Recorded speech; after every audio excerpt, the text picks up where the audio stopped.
જય જિનેન્દ્ર. આપણે મંગલાચરણ કરી અને સમયસારનો સ્વાધ્યાય શરૂ કરીએ.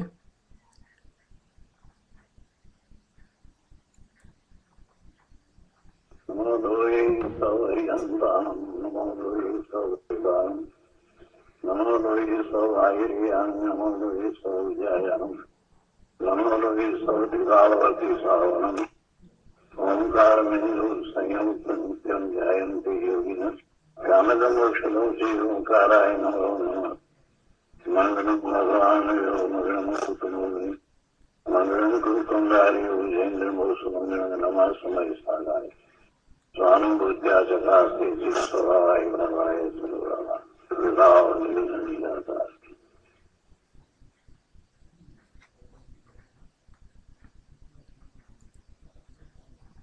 સમયસાર ભગવાન કુંદકુંદાચાર્ય રચિત સમયસાર તથા ભગવાન અમૃતચંદ્રાચાર્ય રચિત આત્મખ્યાતિ ટીકા કળશ સહિત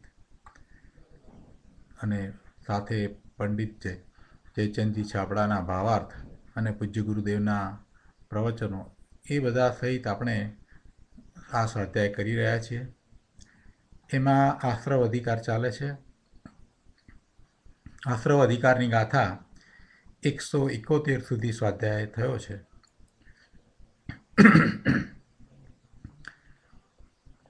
ગાથા 171માં એ વાત આવી કે જ્ઞાન ગુણ જ્યાં સુધી જગન્ય ભાવે એટલે કે ક્ષયોપશમિક ભાવે છે ત્યાં સુધી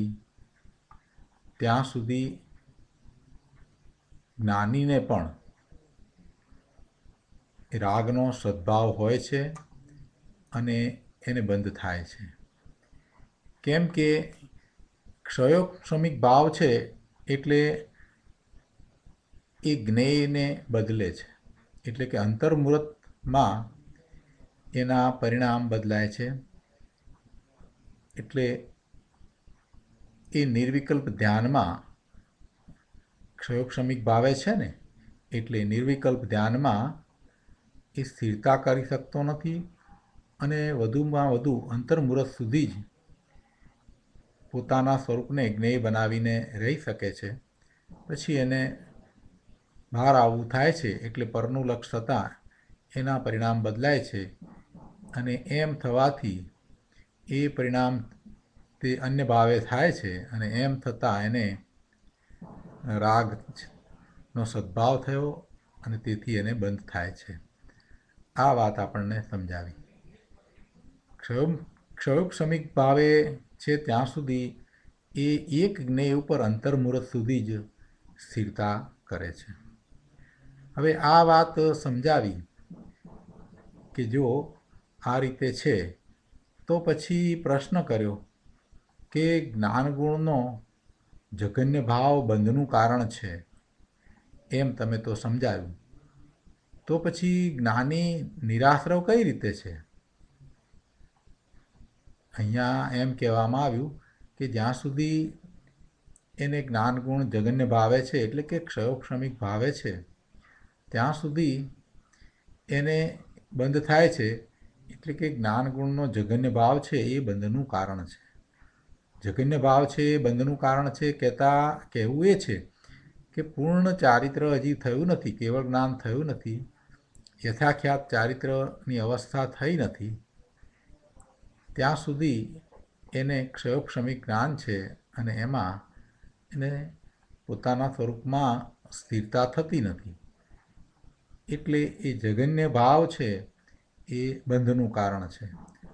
જો પૂર્ણ ભાવે થઈ જાય એટલે કે કેવળ જ્ઞાન થાય અને પોતાના સ્વરૂપમાં સ્થિરતા કરે તો પછી કોઈ બંધ પડતો જ નથી, આશ્રવ છે જ નહીં.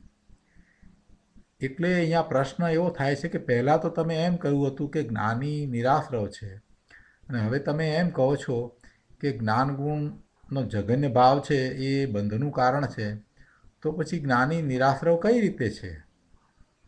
અહીંયા પ્રશ્ન થયો.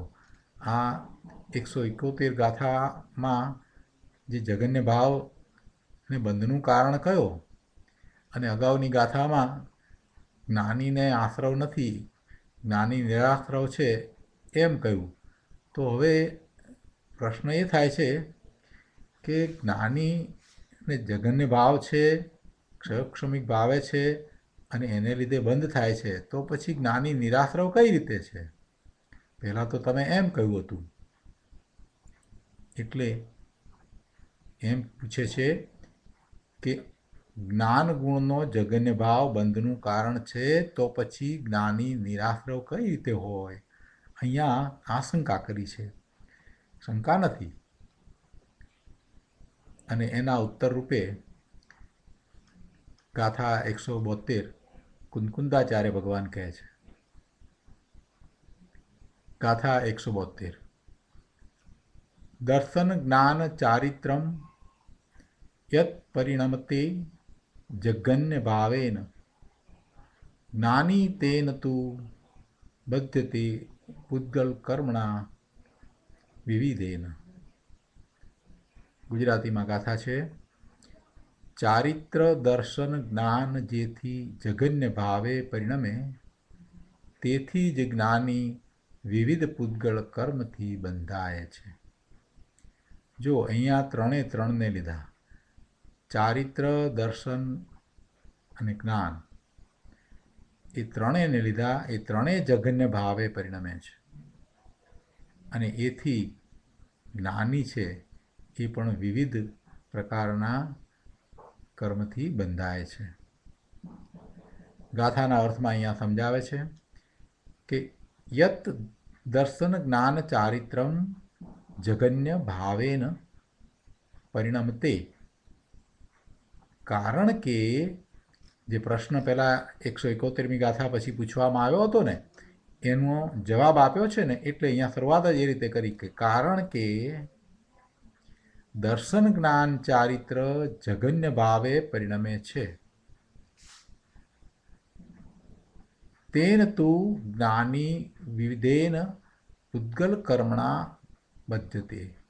તેથી જ્ઞાની અનેક પ્રકારના પૂદ્ગળ કર્મથી બંધાય છે. ટીકામાં સ્પષ્ટતા કરતા અમૃતચંદ્રાચાર્ય ભગવાન કહે છે કે જે ખરેખર જ્ઞાની છે, તે ખરેખર જ્ઞાની છે એટલે જે સમ્યક દ્રષ્ટિ છે, જેને પોતાના સ્વરૂપનો અનુભવ થયો છે, એવો સમ્યક દ્રષ્ટિ ધર્મી જ્ઞાની છે, તે બુદ્ધિપૂર્વક એટલે ઈચ્છાપૂર્વક, ઈરાદાપૂર્વક જાણીને રાગ દ્વેષ મોહરૂપી આશ્રવ ભાવોનો તેને અભાવ હોવાથી, એટલે જાણીને એવા આશ્રવ થાય, રાગ દ્વેષના મોહરૂપી પરિણામ થાય, એવા એને છે નહીં, એનો અભાવ છે. બુદ્ધિપૂર્વક એટલે ઈચ્છાપૂર્વક, એને રુચિપૂર્વક એવા રાગ દ્વેષ મોહરૂપી આશ્રવનો એને અભાવ છે. જાણીને એ એવા ભાવ કરે છે એમ નથી. એ એવું ઈચ્છતો નથી. રાગ દ્વેષ મોહના પરિણામને એ ઈચ્છતો નથી, પણ થાય છે. એનો માત્ર એ જ્ઞાતા દ્રષ્ટા છે. એને એમાં રુચિ નથી. એવા રાગમાં એને રુચિ નથી. એમાં ઇષ્ટ અનિષ્ટ બુદ્ધિ નથી. એની અંદર એને સ્વામિત્વ નથી. એટલે એ બુદ્ધિપૂર્વક, ઈચ્છાપૂર્વક જે રાગ દ્વેષ મોહરૂપી આશ્રવ ભાવો છે, એનો તો એને અભાવ જ છે. અને એવો અભાવ હોવાથી એ નિરાશ્રવ જ છે. એ નિરાશ્રવ જ છે. પરંતુ ત્યાં એટલું વિશેષ છે કે તે જ્ઞાની જ્યાં સુધી જ્ઞાનને સર્વોત્કૃષ્ટ ભાવે દેખવાને, જાણવાને અને આચરવાને અશક્ત વર્તતો થકો જગન્ય ભાવે જ જ્ઞાનને દેખે છે. એટલે કે જ્યાં સુધી એ સર્વોત્કૃષ્ટ ભાવે એટલે કેવળ જ્ઞાન થાય અને જેવી દશા થાય, પૂર્ણ દશા થાય, અને જે ભાવે એને દર્શન જ્ઞાન અને ચારિત્ર છે એવી દશા નથી થઈ, ત્યાં સુધી એ ક્ષયોક્ષમિક ભાવે જ છે. એટલે જગન્ય ભાવે જ છે. અને એમ જગન્ય ભાવે છે ત્યારે એવા જગન્ય ભાવે જ એ જ્ઞાનને દેખે છે, જાણે છે અને આચરે છે. એટલે કે એને સમ્યક દર્શન, સમ્યક જ્ઞાન અને સામ્યક ચારિત્ર જે છે એ જગન્ય ભાવે છે.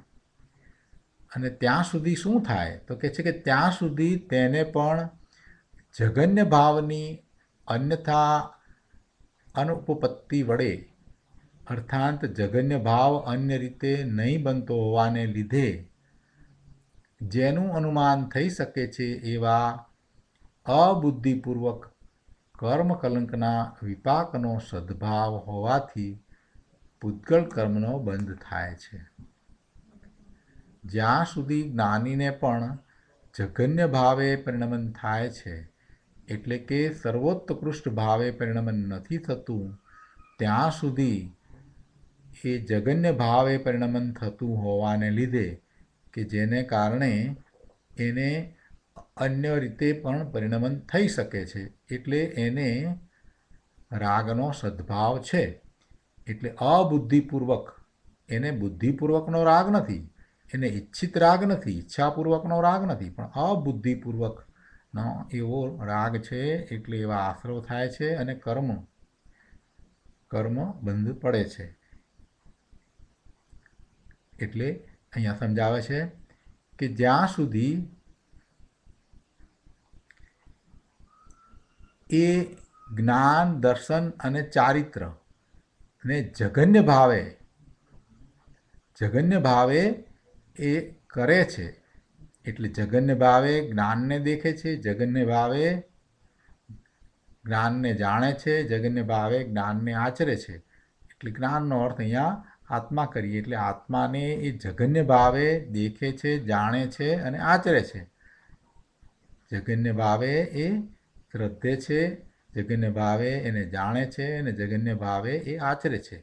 એ ત્રણે ત્રણ ભાવ આમાં લઈ લીધા, એને અહીંયા જ્ઞાન કહ્યું. ત્યાં સુધી તેને પણ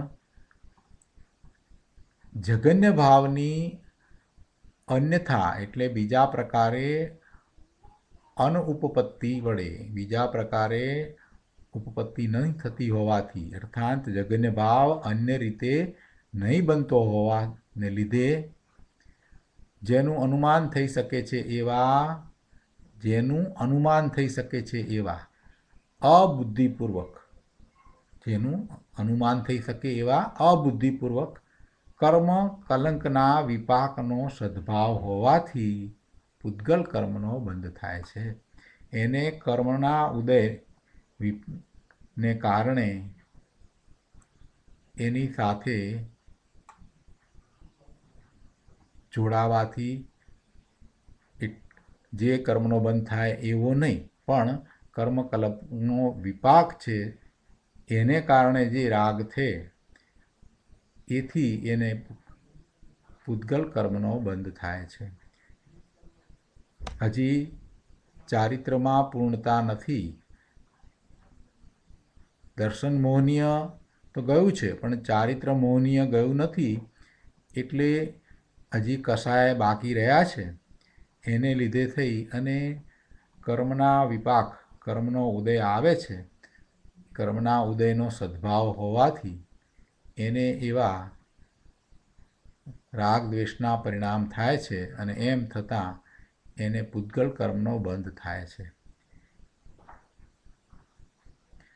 માટે ત્યાં સુધી જ્ઞાનને દેખવું, જાણવું અને આચરવું કે જ્યાં સુધીમાં જ્ઞાનનો જેવડો પૂર્ણ ભાવ છે તેવડો દેખવામાં, જાણવામાં અને આચરવામાં બરાબર આવી જાય.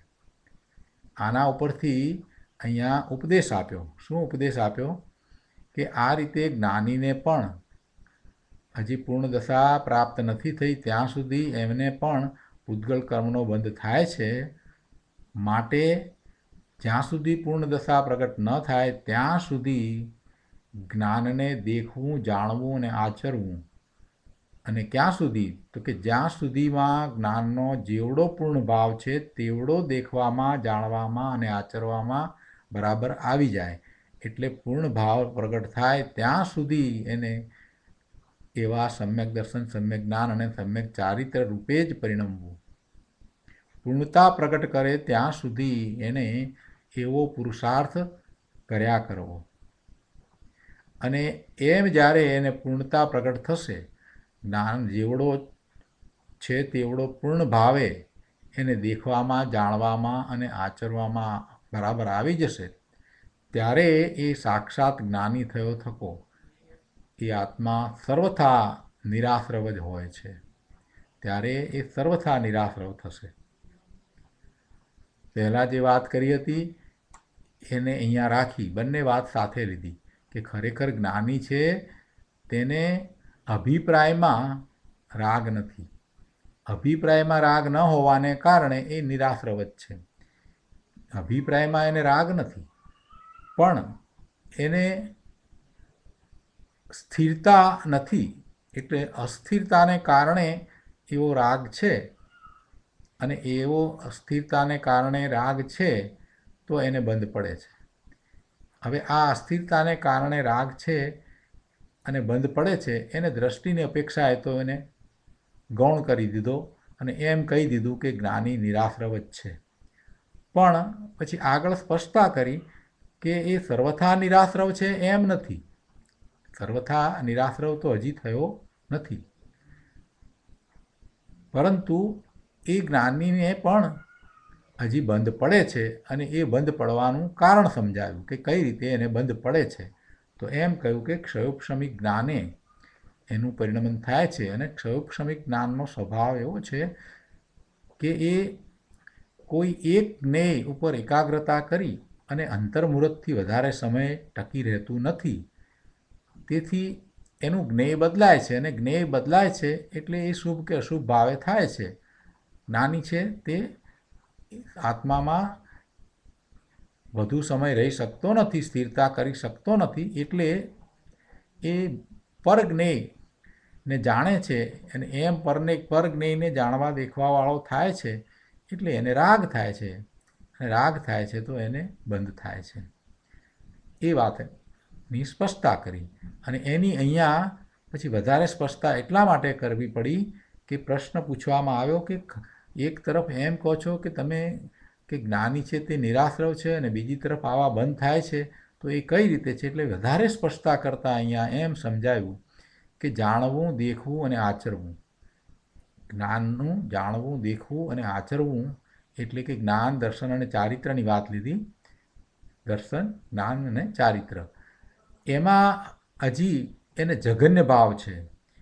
જઘન્ય ભાવ છે અને સર્વોત્કૃષ્ટ ભાવ નથી. સર્વોત્કૃષ્ટ ભાવ થાય ત્યારે તો એને પૂર્ણ જ્ઞાન છે, પૂર્ણ દર્શન છે અને પૂર્ણ ચારિત્ર છે, પછી તો એને સ્થિરતા થઈ જાય છે. એટલે કે જ્યાં સુધી એ સર્વોત્કૃષ્ટ ભાવે પરિણમતો નથી અને જઘન્ય ભાવે એ જાણે છે, દેખે છે અને આચરે છે, ત્યાં સુધી પેલા જઘન્ય ભાવના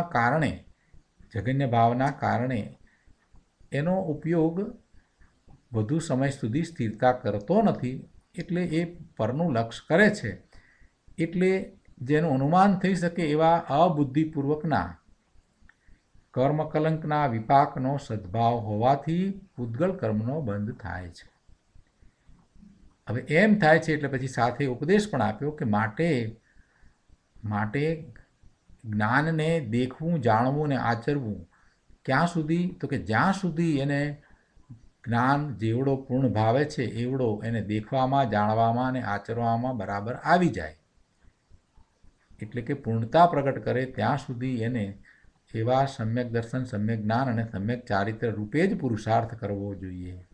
અને એમ થશે ત્યારે એ સાક્ષાત જ્ઞાની થયો થકો સર્વથા નિરાશ્રવ જ હોય છે. સાક્ષાત જ્ઞાની થયો થકો, સાક્ષાત કયો છે એટલે એને પૂર્ણતા પ્રગટ થઈ છે. આત્મપ્રદેશોથી સીધું જ બધું જ્ઞાન કરે એવી જ એની દશાઓ થઈ છે, એમ અહીંયા સમજાયું. ભાવાર્થમાં અહીંયા પંડિતજી કહે છે કે જ્ઞાનીને બુદ્ધિપૂર્વક રાગ, દ્વેષ, મોહનો અભાવ હોવાથી જ્ઞાની નિરાશ્રવ જ છે. આ તો વાત અગાઉની ગાથામાં આવી, એ વાત કરી પહેલાં. પરંતુ જ્યાં સુધી ક્ષયોપશમિક જ્ઞાન છે ત્યાં સુધી તે જ્ઞાની જ્ઞાનને સર્વોત્કૃષ્ટ ભાવે દેખી, જાણી અને આચરી શકતો નથી. જ્ઞાની છે પણ હજી પૂર્ણતા પ્રગટ નથી થઈ, એટલે એની શ્રદ્ધામાં તો બધું બરાબર છે, એને અભિપ્રાયમાં કંઈ રાગ સારો છે કે દ્વેષ સારો છે કે મોહ બરાબર છે એમ કાંઈ છે જ નહીં.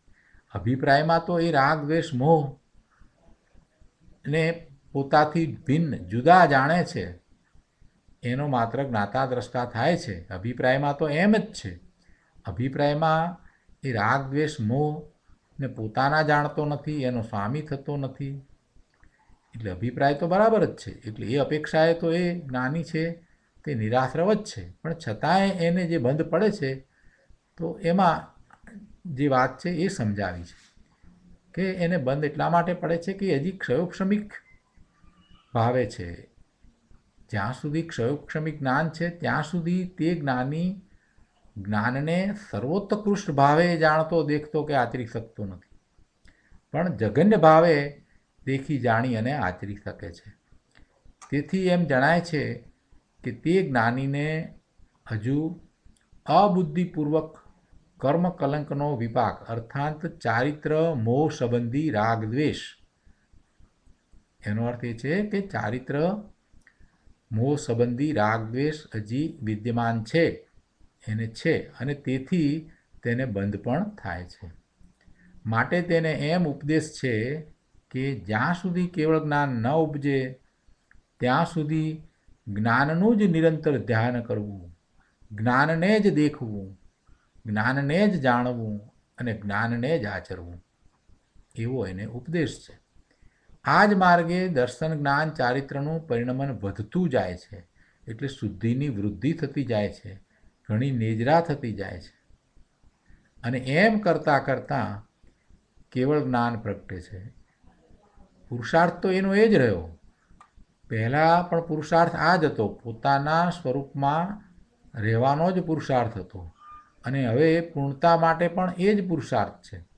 પોતાના સ્વરૂપ તરફ ઢળવું અને ત્યાં લીનતા અને પછી સ્થિરતા કરવી, એ જ એકમાત્ર પુરુષાર્થ છે. બીજો કોઈ પુરુષાર્થ છે જ નહીં. પોતાના યથાર્થ સ્વરૂપને જાણી અને પોતાના જ્ઞાન દર્શનના ઉપયોગને ધ્રુવ તરફ ઢાળતા એને સમ્યક જ્ઞાન, સમ્યક દર્શન, સમ્યક ચારિત્રની નિર્મળ પર્યાય થાય છે, અને એ જ મોક્ષ માર્ગ છે. એટલે એ જ મોક્ષ માર્ગમાં એને આગળ વધવાનું છે. એટલે વારંવાર એણે એનો જ પુરુષાર્થ કરવાનો છે, પોતાના સ્વરૂપમાં રહેવાનો જ પુરુષાર્થ કરવાનો છે. એટલે અહીંયા એમ કહ્યું કે આ જ માર્ગે દર્શન જ્ઞાન ચારિત્રનું પરિણમન વધતું જાય છે, અને એમ કરતાં કરતાં કેવળ જ્ઞાન પ્રગટે છે. કેવળ જ્ઞાન પ્રગટે ત્યારથી આત્મા સાક્ષાત જ્ઞાની છે અને સર્વ પ્રકારે નિરાશ્રવ છે. એટલે બંને વાતને અહીંયા દર્શાવી, બંનેમાં શું અપેક્ષા છે એ પણ સમજાવી. પહેલી વાત જે કહી જ્ઞાનીની એ પણ બરાબર છે, અને ત્યાર પછીથી જ્ઞાનીને બંધ છે, અને એણે શું કેવી રીતે પુરુષાર્થ કરવો એ પણ સમજાવ્યું. અને જ્યાં સુધી કેવળ જ્ઞાન ન પ્રગટે ત્યાં સુધી એવો જ પુરુષાર્થ છે, અને કેવળ જ્ઞાન થાય છે ત્યાર પછીથી એ સાક્ષાત જ્ઞાની છે અને સર્વ પ્રકારે નિરાશ્રવ છે. જ્યાં સુધી ક્ષયોક્ષમિક જ્ઞાન છે, હજી કેવળ જ્ઞાન નથી થયું ત્યાં સુધી ક્ષયોક્ષમિક જ્ઞાન છે, ત્યાં સુધી અબુદ્ધિપૂર્વક અર્થાત ચારિત્ર મોહનો રાગ હોવા છતાં બુદ્ધિપૂર્વક રાગના અભાવની અપેક્ષાએ જ્ઞાનીને નિરાશ્રવપણું કહ્યું. જ્ઞાનીને બુદ્ધિપૂર્વકનો રાગ નથી, એને રાગની રુચિ નથી. બુદ્ધિપૂર્વક રાગ દ્વેષ મોહના પરિણામ એને થતા નથી, એને એમાં રુચિ નથી. એટલે બુદ્ધિપૂર્વકના રાગનો તો જ્ઞાનીને અભાવ છે, એટલે એ અપેક્ષાએ એને નિરાશ્રવપણું કહ્યું.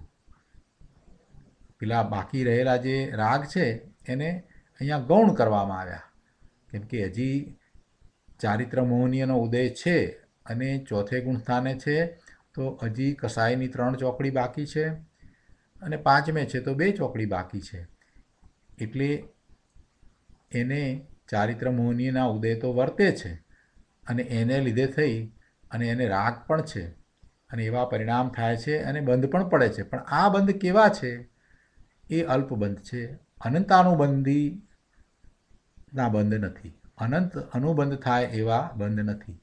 એટલે એ અપેક્ષાથી, દ્રષ્ટિની અપેક્ષાથી એમ કહી દેવામાં આવ્યું કે જ્ઞાની છે એને આશ્રવ નથી, પણ હજી એને જે બંધ પડે છે એ બંધની અપેક્ષાથી જો વિચાર કરીએ, હજી એને કશાય પૂર્ણપણે ચાલ્યા ગયા નથી એટલે બંધ પડે છે, તો બંધની અપેક્ષાથી વિચાર કરીએ તો હજી જ્યાં સુધી એ પૂર્ણ જ્ઞાનને પ્રગટ નથી કરતો ત્યાં સુધી એને ભલે બુદ્ધિપૂર્વકનો રાગ ગયો હોય, બુદ્ધિપૂર્વકનો રાગનો અભાવ હોય, તો પણ અબુદ્ધિપૂર્વકનો રાગનો અભાવ થયો નથી, ક્ષયોક્ષમિક ભાવ છે.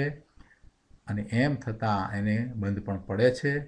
એટલે એને દૂર કરવા માટે, એટલે કે કેવળ જ્ઞાન પ્રગટ કરવા માટે, પૂર્ણતા પ્રગટ કરવા માટે એને દર્શન જ્ઞાન ચારિત્રનું પરિણમન એ જ પ્રકારે આચરવું જોઈએ, એ જ પ્રકારે થવું જોઈએ.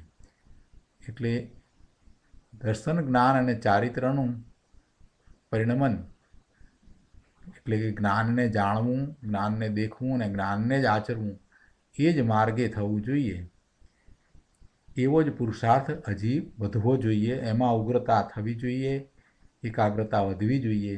અને એમ કરતાં કરતાં એને પછી કેવળ જ્ઞાન પ્રગટ થશે અને ત્યાર પછીથી એ સર્વ પ્રકારે નિરાશ્રવ થશે.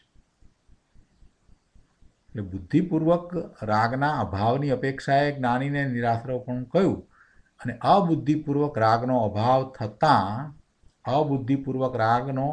થતાં અને કેવળ જ્ઞાન પ્રગટ થતાં સર્વથા નિરાશ્રવ પણ કહ્યું. બંને રીતે નિરાશ્રવ પણ કહ્યું. અને આ વિવક્ષાનું વિચિત્રપણું છે. અપેક્ષાથી સમજતા તે સર્વકથન યથાર્થ છે. સર્વથા નિરાશ્રવપણું પણ છે. એ ક્યારે છે તો કેવળ જ્ઞાન પ્રગટ થાય ત્યારે છે. અને એ પહેલાં દ્રષ્ટિની અપેક્ષાએ એને જ્ઞાનીને નિરાશ્રવપણું કહ્યું, એમાં એને બુદ્ધિપૂર્વકના રાગનો અભાવ છે એટલે. અને અબુદ્ધિપૂર્વકના રાગનો અભાવ થતાં અને કેવળ જ્ઞાન પ્રગટ થતાં એને સર્વથા નિરાશ્રવપણું છે. બે વાત સાથે રહે છે, બંનેમાં અપેક્ષા જુદી છે. તો આ રીતે ગાથા 172 અહીંયા પૂરી થાય છે. હવે ગાથા 172ના ઉપર આપેલ ગુરુદેવના પ્રવચનમાંથી આપણે કેટલાક અંશો લઈએ. પ્રવચન રત્નાકર ભાગ 6, સમયસાર ગાથા 172, પાના નંબર 276. શરૂઆતમાં જ ગુરુદેવ કહે છે કે એક કોર એમ કહો છો કે જેને અંતર સ્વરૂપનો અનુભવ અર્થાત સમ્યક દર્શન થયું છે તે જ્ઞાની નિરાશ્રવ છે. એક બાજુ તો તમે એમ કહો છો અને વળી પાછા કહો છો કે જ્યાં સુધી જ્ઞાનનું જઘન્ય પરિણમન છે ત્યાં સુધી જ્ઞાનીને રાગ છે અને તેથી બંધ પણ છે. તો આ કેવી રીતે છે અને જ્ઞાની નિરાશ્રવ કઈ રીતે છે? સમ્યક દ્રષ્ટિ જ્ઞાની સર્વથા નિરાશ્રવ હોય તો તેને કેવળ જ્ઞાન હોવું જોઈએ. સમ્યક દ્રષ્ટિ જ્ઞાની સર્વથા નિરાશ્રવ હોય તો તેને કેવળ જ્ઞાન હોવું જોઈએ. પણ એ તો છે નહીં, માટે તેને હજુ આશ્રવ છે, બંધ છે, છતાં તે નિરાશ્રવ છે એમ કહેવું એ તો વિરુદ્ધ છે. તો કઈ અપેક્ષાએ તેને નિરાશ્રવ કહેવામાં આવે છે તેનો અહીંયા ખુલાસો કર્યો છે. ગાથા 172 ટીકા ઉપરનું પ્રવચન, એમાં પાના નંબર 277 ઉપર ગુરુદેવ કહે છે કે જુઓ, જે ખરેખર જ્ઞાની છે એમ કહીને આ સમ્યક દ્રષ્ટિ જ્ઞાનીની વાત કરે છે. હવે આમાંથી કોઈને એમ થાય કે જેને સમ્યક દર્શન નથી તેણે પહેલાં શું કરવું? અહીંયા તો જે ખરેખર જ્ઞાની છે એમ કરીને વાત શરૂ કરી છે ને, શરૂઆતમાં જ ટીકામાં એ કહ્યું ને. તો અહીંયા એક પહેલી વાત ગુરુદેવે એ લીધી કે કોઈને એમ થાય કે જેને સમ્યક દર્શન નથી એણે પહેલાં શું કરવું, એને માટે કાંઈ ઉપદેશ ખરો કે નહીં? એના ઉત્તર રૂપે ગુરુદેવે વાત સમજાવી છે કે સમ્યક દર્શન થયા પહેલાં આત્મા અખંડ પૂર્ણ શુદ્ધ છે, પર્યાયમાં મલિનતાનો અંશ છે પણ વસ્તુમાં મલિનતા નથી. એટલે આત્મામાં કોઈ મલિનતા નથી, વસ્તુમાં મલિનતા નથી. એટલે ભગવાન આત્માનું સ્વરૂપ મલિન નથી, એમાં કોઈ મલિનતા નથી. ભલે એને પર્યાયમાં મલિનતા વર્તમાનમાં હોય અને ભૂતકાળમાં પણ હતી, પણ એથી કરીને એના મૂળ સ્વરૂપમાં કોઈ મલિનતા પેસી ગઈ નથી, ઘૂસી ગઈ નથી, એને કાંઈ નુકસાન કર્યું નથી. એવો એને બરાબર પ્રથમ વિકલ્પ દ્વારા નિર્ણય થવો જોઈએ. એવો એણે વિકલ્પ દ્વારા નિર્ણય કરવો. જેને સમ્યક દર્શન નથી એણે પહેલાં શું કરવું, આ અહીંયા માર્ગ બતાવ્યો છે ગુરુદેવે, કે સમ્યક દર્શન થયા પહેલાં આત્મા અખંડ પૂર્ણ શુદ્ધ છે. જો આત્માની વાત કરીએ એટલે આપણે તો એમ જ કરીએ કે દ્રવ્ય ગુણ અને પર્યાય, એમ ભેદરૂપ આત્માની શ્રદ્ધા કરીએ એમ નહીં. આત્મા અખંડ છે, આત્મા આનંદ ગુણનો પિંડ, એમ આપણે હંમેશા વિકલ્પમાં સમજીએ છીએ. તો ગુરુદેવ કહે છે કે પહેલાં એમ નહીં, પહેલાં આત્મા અખંડ છે અને પૂર્ણ શુદ્ધ છે, અખંડ પૂર્ણ શુદ્ધ છે. અને જે મલિનતા છે એ પર્યાયમાં છે, પર્યાયમાં મલિનતાના અંશ છે, પણ મૂળ વસ્તુમાં એટલે કે દ્રવ્યમાં નથી. આત્મા તો ત્રિકાળ શુદ્ધ જ છે, પર્યાયમાં મલિનતા છે. પર્યાય તો એક સમયની પર્યાય છે, એમાં જે કંઈ છે તે છે, અને બીજા સમયે બીજી પર્યાય. એટલે મલિનતા એ એક સરખી રહેતી નથી. પર્યાયમાં મલિનતા હોય એટલે દરેક પર્યાયમાં મલિનતાના અંશો પણ જુદા જુદા હોય, ઓછા વધતા હોય. એટલે જે મલિનતા છે એ આત્મામાં તો નથી, પણ વસ્તુમાં મલિનતા નથી. એવો પ્રથમ વિકલ્પ દ્વારા નિર્ણય કરવો. પહેલું તો આ કરવાનું. રાગની ભૂમિકામાં એવો નિર્ણય હોય છે અથવા તો એવો નિર્ણય આવે છે, છતાં તે વાસ્તવિક નિર્ણય નથી. આવો નિર્ણય એને થાય રાગની ભૂમિકામાં, એટલે હજી એ નિરાગી થયો નથી, વિતરાગી થયો નથી. હજી એને પર્યાયમાં મલિનતા છે, મિથ્યાત્વ સહિત છે. એવી દશામાં પણ એને આવો નિર્ણય તો થઈ શકે છે. આવો નિર્ણય એને આવે કે ભગવાન આત્મા શુદ્ધ છે, અખંડ છે અને મલિનતા છે તે એનામાં બિલકુલ છે જ નહીં. આવો નિર્ણય એને થઈ શકે, પણ આ નિર્ણયને વાસ્તવિક નિર્ણય નથી કહ્યો. આ નિર્ણય તે વાસ્તવિક નિર્ણય નથી. વાસ્તવિક નિર્ણય તો ક્યારે થાય? વાસ્તવિક નિર્ણય તો જ્યારે એ એવું અનુભવે ત્યારે થાય. પણ એ વિકલ્પ સહિત છે, પણ આ વિકલ્પ કંઈ વધુ સમય રહેતો નથી. એક વખત આવો નિર્ણય થાય અને પુરુષાર્થ ઉપડે તો વિકલ્પ વિનાની વાસ્તવિક શ્રદ્ધા એને થઈ જાય છે. વાસ્તવિક શ્રદ્ધા થઈ જાય છે. નિર્વિકલ્પ દશામાં એને વાસ્તવિક તેવી શ્રદ્ધા થઈ જાય છે. આગળ કહે છે કે આત્મામાં એક વીર્ય ગુણ છે. એના પછીના પેરેગ્રાફમાં કહે છે કે આત્મામાં એક વીર્ય ગુણ છે, તે દ્રવ્ય ગુણ અને પર્યાય ત્રણેયમાં વ્યાપેલો છે. આથી પર્યાયમાં પણ વીર્ય છે. તે વિકલ્પ દ્વારા પ્રથમ એમ નિર્ણય કરે છે, પર્યાયમાં પણ વીર્ય છે, પર્યાયમાં પણ એવી શક્તિ છે, અને એટલે એ વિકલ્પ દ્વારા પ્રથમ એમ નિર્ણય કરે છે કે હું શુદ્ધ બુદ્ધ અખંડ ચૈતન્ય ઘન છું, સદા અબદ્ધ સ્પૃષ્ટ સામાન્ય એકરૂપ છું.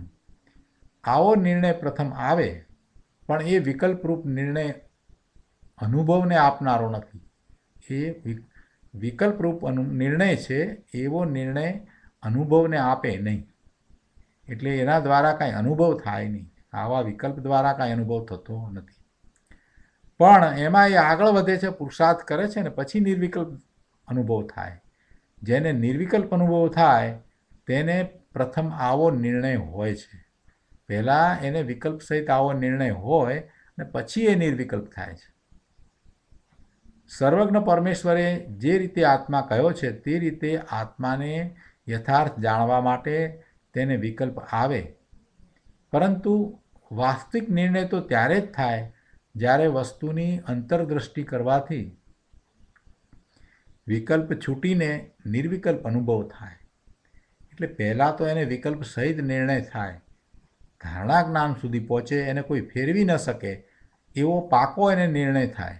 અને એવા નિર્ણય માટે એ શાસ્ત્રનો અભ્યાસ કરે, ગુરુ પાસેથી ઉપદેશ ગ્રહણ કરે, માર્ગદર્શક સાથે વિચાર વિમર્શ કરે, સ્વાધ્યાય કરે, સત્સંગ કરે અને કદાચ શક્ય હોય તો તીર્થંકર ભગવાનની વાણી પણ સાંભળે. અને તીર્થંકર ભગવાનની વાણી, જીનવાણી પ્રત્યક્ષ ન સાંભળવા મળે તો પરોક્ષપણે એને એ ગ્રહણ કરે ગુરુ પાસેથી, શાસ્ત્ર દ્વારા, અને એમ નિર્ણય કરે.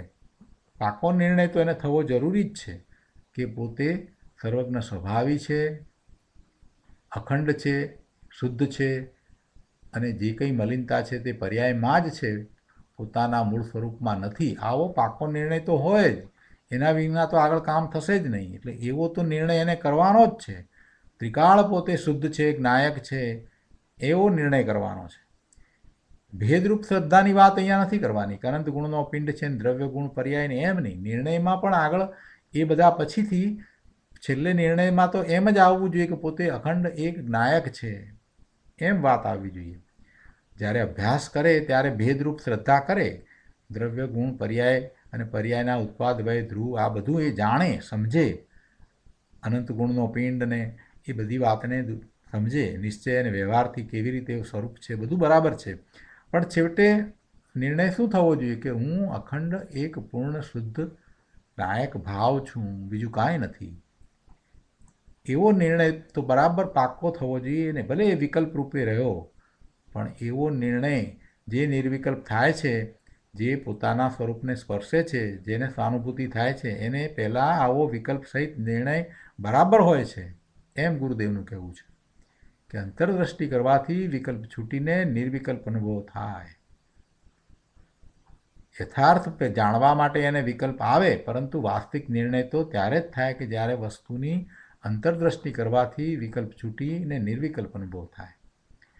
ખરેખર તો પહેલાં કે પછી એવું કાંઈ છે જ નહીં. ગુરુદેવ જરાક વધારે સ્પષ્ટતા કરે છે. કેમ કે નિર્વિકલ્પ અનુભવ એ જ નિર્ણય છે. પહેલાં જે નિર્ણય કર્યો એ નિર્ણય નથી. ખરેખર સાચો નિર્ણય તો એ નિર્વિકલ્પ અનુભવ છે, એ જ છે. તે નિર્ણયને વિકલ્પરૂપ નિર્ણયની અપેક્ષા જ ક્યાં છે? જો ફરી પાછું આમ સમજાયું તો પહેલાં વિકલ્પ રૂપ નિર્ણય કરવો કે નહીં? ના, કરવાની વાત નથી, પણ એવું હોય છે.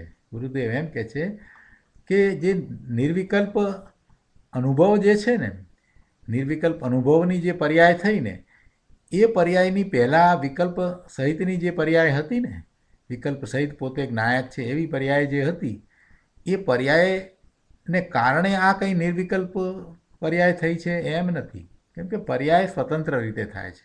પર્યાય દરેક પર્યાયના ષટકારકો એના પોતાના, એટલે દરેક પર્યાય સ્વતંત્ર રીતે જ થાય છે. એને કંઈ પહેલાંની પર્યાયનો આશ્રય છે અને પહેલાંની પર્યાય આવી હતી માટે આ પર્યાય આવી થઈ એમ બિલકુલ નથી.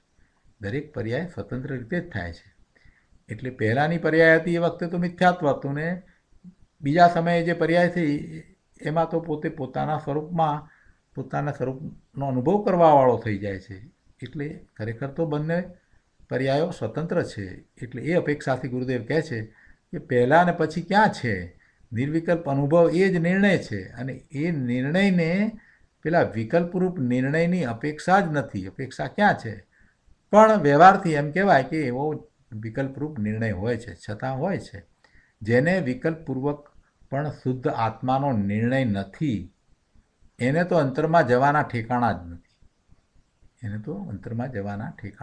પણ સિદ્ધાંત પ્રમાણે સમજીએ તો દરેક પર્યાય સ્વતંત્ર રીતે ઉત્પન્ન થાય છે. એટલે આ વાત પણ સાથે કરી છે. વસ્તુ તો અંતર્મુખ છે ભાઈ. આખી વસ્તુ પર્યાયમાં ક્યાં છે? ત્યાં અંતરમાં દ્રષ્ટિ પડે ત્યારે નિર્વિકલ્પ નિર્ણય થાય છે.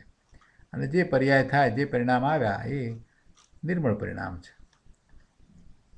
એટલે સમ્યક દર્શન નથી, એને પહેલાં શું કરવું એવો જે પ્રશ્ન હતો, એનો ઉત્તર અહીંયા તો પહેલાં આપી દીધો. કેમ કે શરૂઆતમાં, ટીકાની શરૂઆતમાં એમ કહ્યું કે જે ખરેખર જ્ઞાની છે એમ કહીને આખી વાત કરી, તો કે જ્ઞાની નથી એને માટે કંઈ વાત છે કે નથી? તો આ વાત લીધી, વચમાં આ વાત આવી. હવે આપણે આગળ ગાથાની વાત જે છે એ ગુરુદેવે સમજાવી છે એને લઈએ. અહીંયા પાના નંબર 278 ઉપર ચોથા પેરેગ્રાફમાં કહે છે કે અહીં કહે છે કે જે ખરેખર જ્ઞાની છે તે બુદ્ધિપૂર્વક, એટલે રુચિપૂર્વક, ઈચ્છાપૂર્વક, અજ્ઞાનપૂર્વક તેને અજ્ઞાનમય એવા રાગ દ્વેષ મોહરૂપી આશ્રવ ભાવોનો અભાવ હોવાથી નિરાશ્રવ જ છે. એને રુચિપૂર્વકનો, ઈચ્છાપૂર્વકનો, એ અજ્ઞાનપૂર્વકનો એ અજ્ઞાનમય ભાવ નથી, એટલા માટે એ નિરાશ્રવ જ છે. અભિપ્રાયમાં આશ્રવની ભાવનાનો ધર્મીને અભાવ હોવાથી, અભિપ્રાય કેવો છે એને રાગ દ્વેષના આશ્રવનો અભિપ્રાય એને છે જ નહીં. અભિપ્રાયમાં આશ્રવની ભાવનાનો ધર્મીને અભિપ્રાય હોવાથી તથા ધર્મીને એવો આશ્રવની ભાવનાનો અભાવ છે, એવો અભાવ હોવાથી તથા તેનો સ્વામી નહીં થતો હોવાથી જ્ઞાનીને નિરાશ્રવ કયો છે. જળ દ્રવ્ય આશ્રવોનો તો તેને સ્વભાવથી જ અભાવ છે. એ તો જળ છે, ભગવાન આત્મા પોતે ચેતન છે, એટલે દ્રવ્ય આશ્રવોનો તો સ્વભાવથી જ અભાવ છે. અને આશ્રવ ભાવના કરતાપણાનો તેને અભિપ્રાય નથી, એવી એને શ્રદ્ધા નથી. એટલે એવા અભિપ્રાય કે શ્રદ્ધા નથી, તેથી જ્ઞાની નિરાશ્રવ જ છે એમ કહ્યું છે. જે આશ્રવ થાય છે તેમાં જ્ઞાનની જઘન્ય હીણી પરિણતિ જ કારણ છે. એટલે નિરાશ્રવ તો છે એમ તો કહ્યું, પણ સાથે ને સાથે બીજી વાત લીધી કે છતાંય જે આશ્રવ થાય છે તો એ આશ્રવમાં જ્ઞાનની હીણી પરિણતિ, હીણી દશા એ કારણભૂત છે. જઘન્ય એટલે ક્ષયોક્ષમિક ભાવ છે એ કારણભૂત છે. અબુદ્ધિપૂર્વક રાગના બે અર્થ થાય છે. એક તો અબુદ્ધિપૂર્વક એટલે રુચિ વિના જે રાગ થાય તે, અબુદ્ધિપૂર્વક એટલે રુચિ વિના જે રાગ થાય તે અબુદ્ધિપૂર્વક છે, અને એવો અર્થ અહીંયા કર્યો છે. અને બીજો, પંડિત રાજમલજીએ અબુદ્ધિપૂર્વક રાગ એટલે જે રાગ જાણવામાં ન આવે તે રાગ એમ અર્થ કર્યો છે. જે રાગ પોતાને ખ્યાલમાં પણ નથી આવતો એવા રાગને અબુદ્ધિપૂર્વકનો કહ્યો છે. રાજમલજીએ એવો અર્થ કર્યો છે. અહીંયા આપણે આ અર્થ લેવાનો છે કે અબુદ્ધિપૂર્વક એટલે રુચિ વિના જે રાગ થાય છે, જેનું સ્વામિત્વ નથી અને ઈચ્છા પણ નથી, અને છતાં જે રાગ થાય છે એવો એ અબુદ્ધિપૂર્વકનો રાગ, એવો અહીંયા અર્થ કર્યો છે.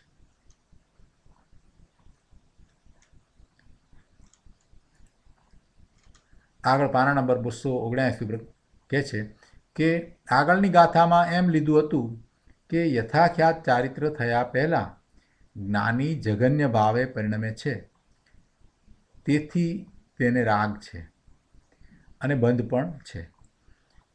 અહીં એમ કહ્યું કે જ્ઞાની જ્ઞાનને એટલે શુદ્ધ ચૈતન્ય ઘન સ્વરૂપ ભગવાન આત્માને જ્યાં સુધી જઘન્ય ભાવે જ દેખે છે, જાણે છે અને આચરે છે, અને સર્વોત્કૃષ્ટ ભાવે દેખવાને, જાણવાને અને આચરવાને સમર્થ નથી, ત્યાં સુધી તેને રાગ છે અને તેથી બંધ પણ છે. જ્ઞાની જે સર્વોત્કૃષ્ટ ભાવે આત્માને દેખવા, જાણવા અને આચરવામાં અશક્તપણે વર્તે છે, તે અશક્તપણું કોઈ કર્મને લઈને છે એમ નથી, પણ પોતાની પર્યાયનું વીર્ય એટલું જ કામ કરે છે એમ વાત છે. પોતાને હજી વીર્ય એટલું ઉલસ્યું નથી, એટલે જ્ઞાનીને અહીંયા અસમર્થપણું દર્શાવ્યું. કેવું અસમર્થપણું દર્શાવ્યું કે સર્વોત્કૃષ્ટ ભાવે જ્ઞાનને દેખવું, જાણવું અને આચરવું એમાં એને હજી અસમર્થપણું છે એમ કહ્યું. અને એવું અસમર્થપણું છે એટલે એને રાગ પણ છે અને બંધ પણ છે.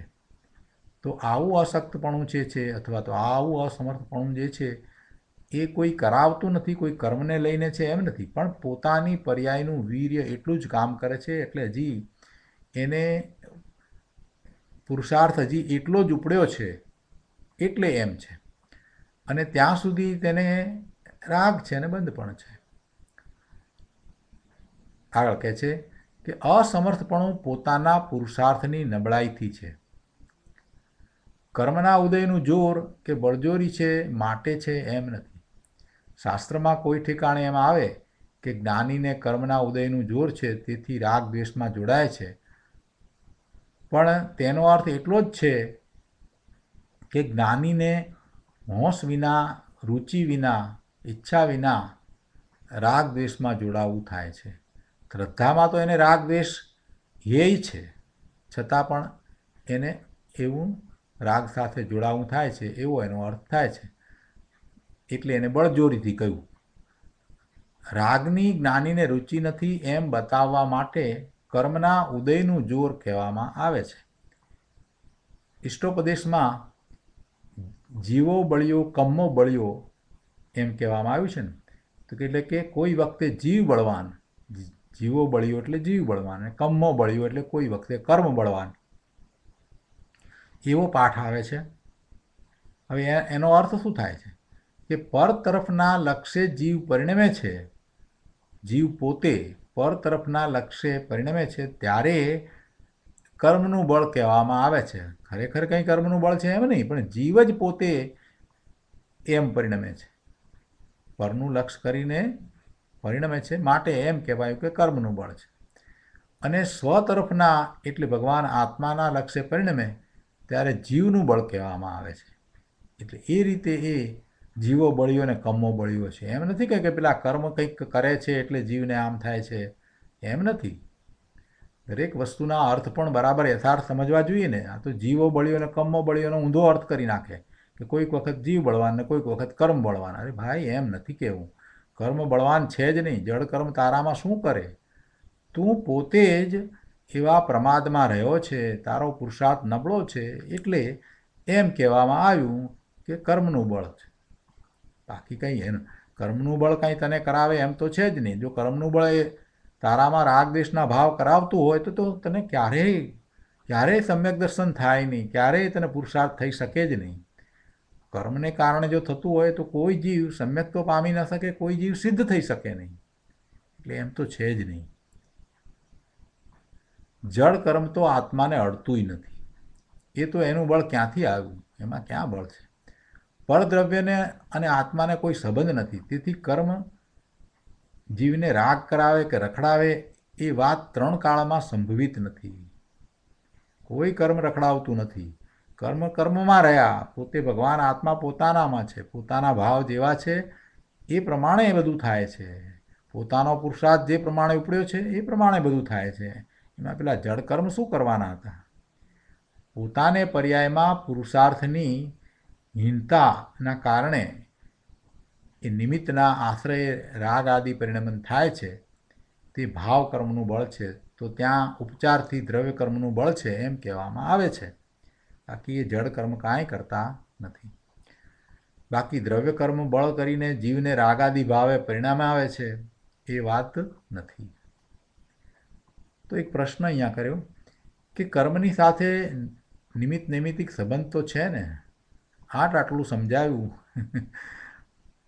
પુણ્ય પાપ અધિકારમાં પણ સમજાવ્યું અને આશ્રય અધિકારમાં પણ આ વાત બધી સરસ રીતે સમજાવી, છતાંય આવા પ્રશ્ન કરે. અને ગુરુદેવ શાંતિથી પાછો જવાબ પણ આપે. ગુરુદેવની કરુણા જુઓ. કોઈને પણ એમ નહીં કે ના પહેલાં આ વાત થઈ ગઈ છે, એમ નહીં.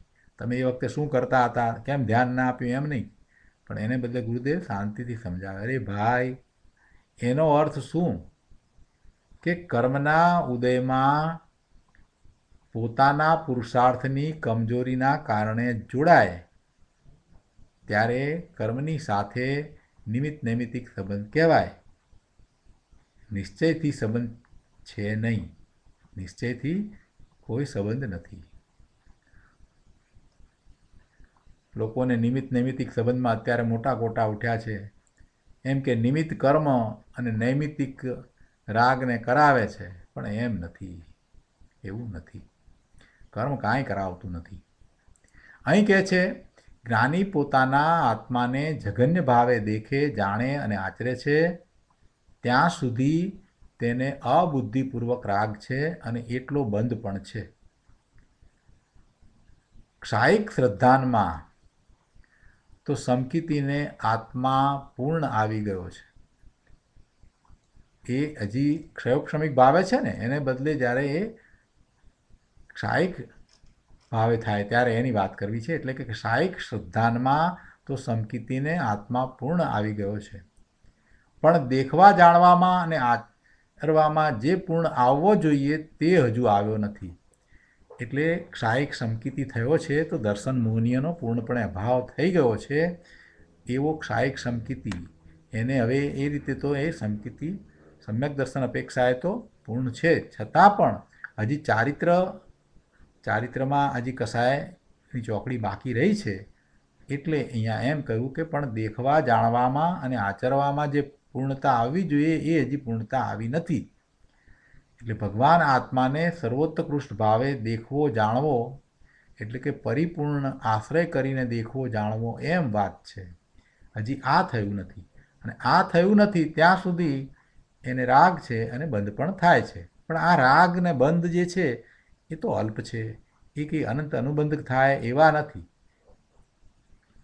આ અહીંયા વાત કરીને કે પરિપૂર્ણ આશ્રય કરી અને આત્માને જાણવો એમ કહ્યું ને, એટલે એની સ્પષ્ટતા કરતાં આગળ ગુરુદેવ કહે છે કે આ પર ભગવાનને દેખવા જાણવાની વાત નથી, એટલે હરિયંત ભગવાનને દેખવા જાણવાની વાત નથી, પણ પોતાનું જ જે પૂર્ણ સ્વરૂપ છે તેને દેખવા જાણવાની વાત છે. પોતાને એવો પરિપૂર્ણ આશ્રય કરીને, પોતાના સ્વરૂપનો પૂર્ણ આશ્રય કરીને, એટલે ખૂબ એકાગ્રતા કરીને જ્યારે પુરુષાર્થ કરવામાં આવે ત્યારે ધીમે ધીમે આગળ વધતા વધતા એને પૂર્ણ દશા પ્રગટ થાય છે. પાના નંબર 280 પર છઠ્ઠા પેરેગ્રાફમાં કહે છે કે જ્ઞાની જ્યાં સુધી પોતાના શુદ્ધ ચૈતન્ય સ્વરૂપને જગન્ય ભાવે દેખે જાણે અને આચરે છે ત્યાં સુધી જગન્ય ભાવની અન્યથા અનુપત્તિ વડે, અર્થાત જો રાગ ન હોય તો જગન્ય ભાવ બનતો સિદ્ધ થતો નથી. રાગ ન હોય તો જગન્ય ભાવ બનતો નથી, એટલે જગન્ય ભાવ છે ત્યાં રાગ છે. તેથી જેનું અનુમાન થઈ શકે છે એવા અબુદ્ધિપૂર્વક કર્મકલંકના વિપાકનો સદ્ભાવ હોવાથી તેને પૂતગલ કર્મનો બંધ થાય છે. ત્યાં બુદ્ધિપૂર્વકનો, રુચિપૂર્વકનો રાગ ભલે ન હોય પણ અરુચિપૂર્વક ત્યાં રાગ છે, ઈચ્છા નથી છતાં પણ રાગ છે, અને તેથી તેટલો બંધ પણ છે. માટે એવી દશા છે, માટે કહે છે કે માટે ત્યાં સુધી જ્ઞાનને દેખવું, જાણવું અને આચરવું કે જ્યાં સુધીમાં જ્ઞાનનો જેવડો પૂર્ણ ભાવ છે તેવડો દેખવા જાણવામાં અને આચરવામાં બરાબર આવી જાય. જોયું? જ્યાં સુધી સર્વોત્કૃષ્ટ ભાવે જાણવું, દેખવું અને આચરવું ન થાય ત્યાં સુધી અંદર દેખવા, જાણવા, આચરવાનો પુરુષાર્થ કરતા રહેવું, એમ અહીંયા ઉપદેશ આપ્યો છે. આમાં દર્શન, જ્ઞાન અને ચારિત્ર ત્રણેય લઈ લીધા છે. અલૌકિક વાત છે. અહીંયા 281માં પાના ઉપર આગળ કહે છે કે હવે કહે છે કે જ્યારથી જ્ઞાનનો એટલે શુદ્ધ ચૈતન્ય સ્વરૂપ આત્માનો જેવડો પૂર્ણ ભાવ છે તેવડો જાણવા, દેખવા અને આચરવામાં પૂરેપૂરો આવી જાય ત્યારથી સાક્ષાત જ્ઞાની થયો થકો આત્મા સર્વથા નિરાશ્રવ જ હોય છે. ત્યારે એ સર્વથા નિરાશ્રવ હોય. કેવળ જ્ઞાનમાં પોતાનો આત્મા પૂર્ણ દેખાય, પૂર્ણ જણાય અને પૂર્ણ આચરણમાં આવે ત્યારે તે જીવ સાક્ષાત જ્ઞાની થાય, અને ત્યારે તે સર્વથા નિરાશ્રવ થાય છે. ત્યાર પછી કોઈ આશ્રવ હોતા નથી.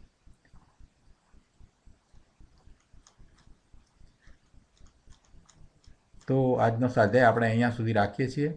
હવે થોડાક વધારે અંશ અને ભાવાર્થ ઉપરના પ્રવચનના અંશ આપણે આવતી વખતે લઈશું.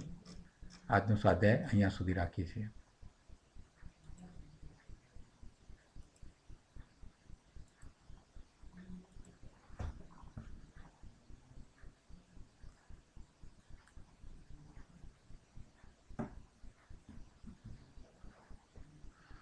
હવે આજના સ્વાધ્યાય સંબંધી આપના પ્રતિભાવ અથવા પ્રશ્નો હોય તો વિચાર કરીએ.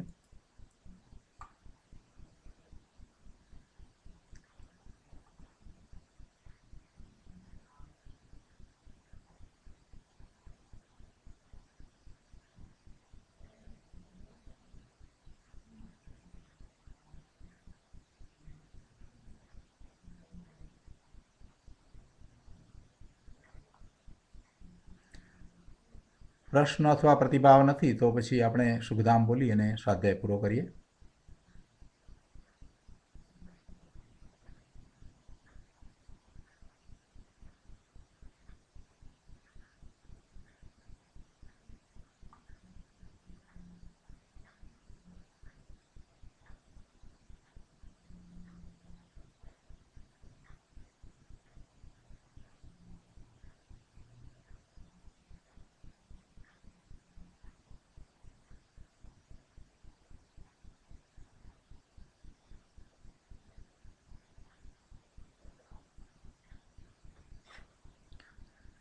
જય જિનેન્દ્ર.